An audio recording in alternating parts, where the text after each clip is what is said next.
La dette de l'État.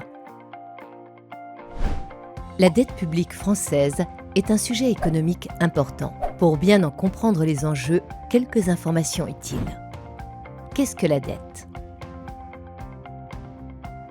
Pour financer son bon fonctionnement et les missions qui leur sont confiées, sécurité, justice, défense, santé, retraite, éducation, l'État et les collectivités territoriales disposent de recettes fiscales, impôts et taxes collectées auprès des citoyens et des entreprises.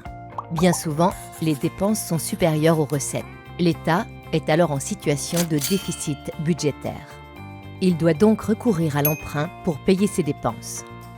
La dette française représente ainsi l'ensemble des emprunts contractés par l'État, les collectivités territoriales et les organismes de sécurité sociale. Elle est le résultat de l'accumulation des déficits budgétaires successifs lorsque les dépenses publiques excèdent les recettes.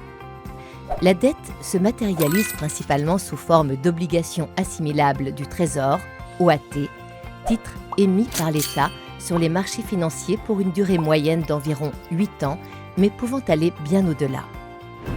Ce type d'endettement, relativement long comparé à d'autres pays, offre une certaine stabilité face aux fluctuations des taux d'intérêt, et donc une certaine protection liée à la confiance que l'État continuera à rembourser la dette. Actuellement, la dette représente plus de 3 000 milliards d'euros, soit un montant légèrement supérieur au PIB annuel de la France. Comment est-elle financée? Le financement de la dette est piloté par l'agence France Trésor, AFT. Cette institution assure l'émission des titres de dette publique. Les émissions de dette s'effectuent lors d'enchères où des banques d'investissement, des spécialistes en valeurs du Trésor, achètent puis revendent ces titres à une grande variété d'acteurs financiers sur les marchés secondaires. Banque centrale européenne, BCE, Banque centrale étrangère, fonds de pension, assureurs, par exemple. Le coût de la dette correspondant aux intérêts versés aux créanciers a considérablement augmenté depuis quelques années. Le service de la dette devient ainsi le premier poste de dépense de l'État devant l'éducation nationale. Quels impacts a-t-elle sur l'économie française?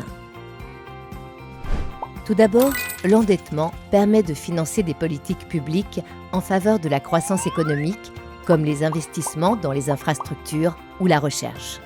Il offre également une capacité d'intervention lors des crises, ce qui est utile.